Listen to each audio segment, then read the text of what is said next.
Welcome back to the What I'm On podcast, man. I woke up this morning. All I seen it was the Bleacher Report. I seen the little siren. I said, "Oh, something went down last night. Something went down." And the first picture I seen was KD in a Suns uniform. Man, I'm a Heat fan, but I'm just so happy KD got traded.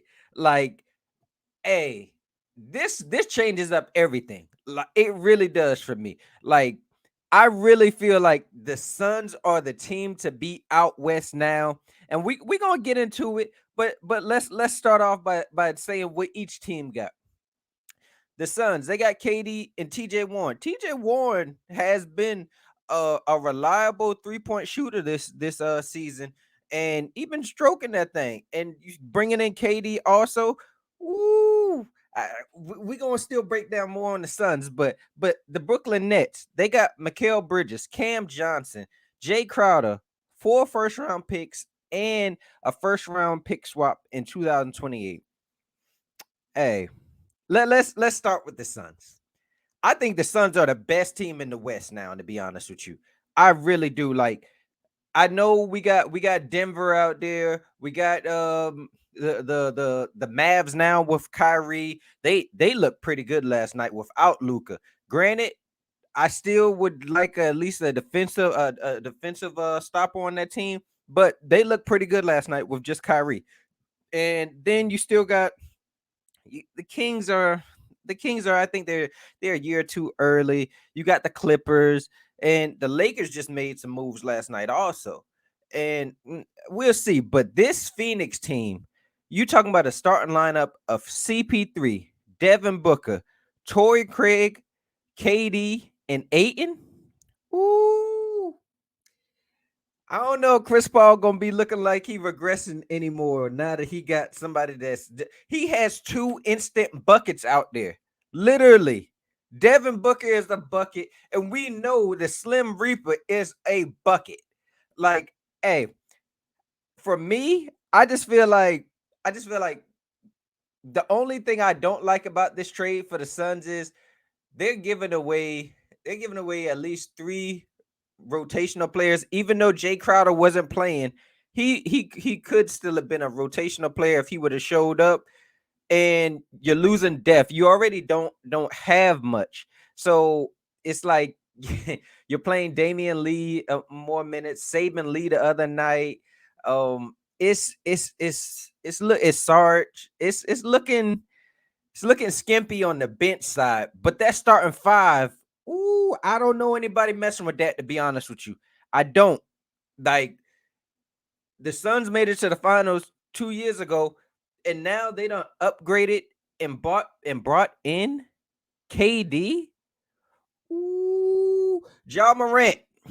You said you ain't worried about nobody out west. Ooh, they making you bite your words, man. First Kyrie, and like I said, they looked good last night beating the Clippers. So then you was gonna have to deal with Luca and Kyrie. Now KD done came, and then they got and Devin Booker. Oh my god. Oh my god.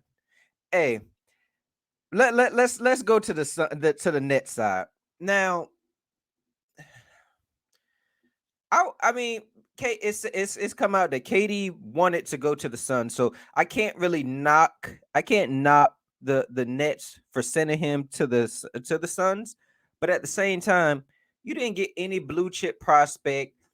I mean, it's nobody that that I could really see you building around, unless you're going to say you're going to build around Cam Thomas, who has been balling as of recently. Mikal Bridges, when Devin Booker was out, he was balling. He was. I mean, but he's not like no piece that you're looking at like, oh yeah, he's going to be able to carry this team in the near future. I think he's just a good side piece or a rotational piece.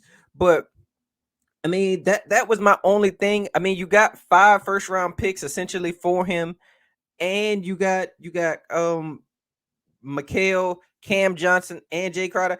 if I'm the Nets, I'm trying to spread this thing out to a three-team trade to try to get rid of Jay Crowder. It's been speculated the Bucks want Jay Crowder. I don't know what they're offering for Jay Crowder, but he's not playing. So whatever you can get, even if it's just a second, I would go ahead and just add them to the trade to try to just push off or just try to push him off of them. Because right now the Nets have a lot of wing depth, like too much if you ask me. They just got Dorian Finney-Smith the other day.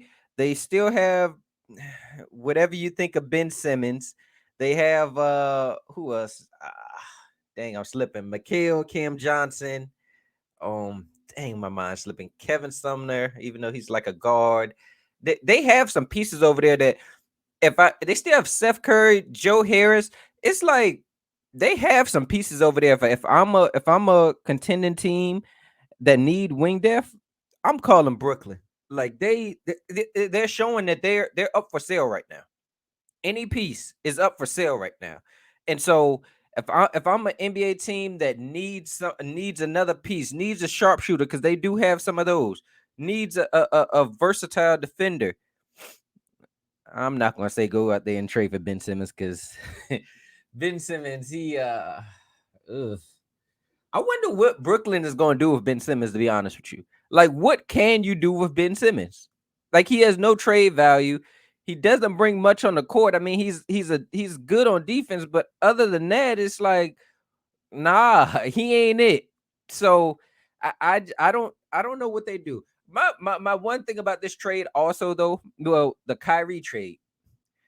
Brooklyn could have got the Lakers 2027 and 2029 first round pick unprotected. But they wanted Spencer Dinwiddie and Dorian Finney-Smith in the first and in a second. Now, I get it. You probably wasn't thinking about trading KD at that moment, but I mean, you had to have known that KD probably was not going to want to stay there. I mean, it was rumors that they was trying to bring in Siakam, or they was trying to bring in Anunoby, John Collins, but none of that. I don't think none of that was going to be able to convince KD to want to stay in Brooklyn.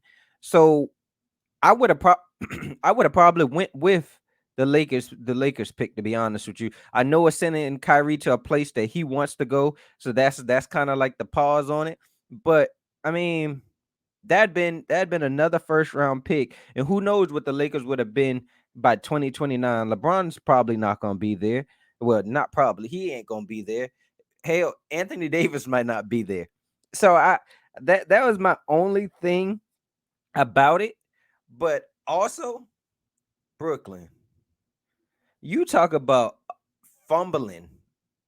Oh my God. Y'all had at one point y'all had James Harden, KD, and Kyrie, and y'all didn't get a championship out of that. That's ridiculous. I mean, that is really ridiculous, and I get it. It's circumstances, certain stuff happen. I agree with that. Like, who would have foreseen Harden and Kyrie get injured, and then KD Big Toe stopped them from getting to the Eastern Conference Finals, where I think they would have won the championship that year, to be honest with you, because I don't think Atlanta had anything for them. But at the same time, it's like, oh my man, like, you had Kyrie with the COVID stuff, then the Instagram post, Harden just not wanting to be there because of Kyrie, because Kyrie didn't want to play. It was just a mess from the jump. Steve Nash situation. It's just a mess. I mean, they really fumbled a big three, to be honest with you. And honestly, I'm honestly just happy that it's over for them, to be honest with you, because this mess just went on entirely too long. Like, you had both Kyrie and Katie this summer say they wanted out, and then they back on the Brooklyn Nets. It was a mess from the jump, and I just feel like, hey, at least they got some picks up out of this. Hopefully they can do what Boston did, to be honest with you. Boston traded KG Paul Pierce, and they got a whole bunch of picks from the Brooklyn Nets. So hopefully they in the near future They can find themselves a Jason Tatum, a Jalen Brown, and then just build like that, build organically. Because honestly, these big threes that teams are putting together, they're not working anymore. To be honest with you, they aren't. Like we've seen, the last couple have not panned out. Whether that's this Brooklyn one, whether it's the Lakers with Russ, LeBron, AD, they're not working. And some might even say the Miami Heat one also failed with LeBron, D Wade, and Chris Bosh. But I mean, hey, I'm just so pumped right now because I was feeling bad for the Suns. I'm not gonna lie to you. I go to Phoenix from time to time, and I really wanted the Suns to land KD because I knew my Miami Heat wasn't gonna get him. So it was just like, all right, if anybody gets him, I'd rather Phoenix get him. And now I do think Phoenix should try to at least go get some more people, or like one or two more pieces for that bench. Campaign is also out right now, also, but I mean, he ain't moving the needle for nobody. But I do believe they should try to see about getting one or two more pieces.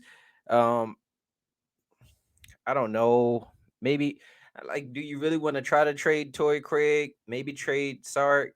I don't know, but try to see about getting some more depth on that bench. And if they do, Suns going to the finals, man. And I watched Boston last night. Boston still is the team to beat right now. They won without a slew of players last night. Robert Williams, Marcus Smart, um, Jalen Brown got knocked out of the game. They are really like that. But that's it for today. I'm sure I'll be back because the trade deadline is going crazy. Oh, but do me a favor, like, subscribe, comment, and you'll see me in a few minutes. I guarantee you that.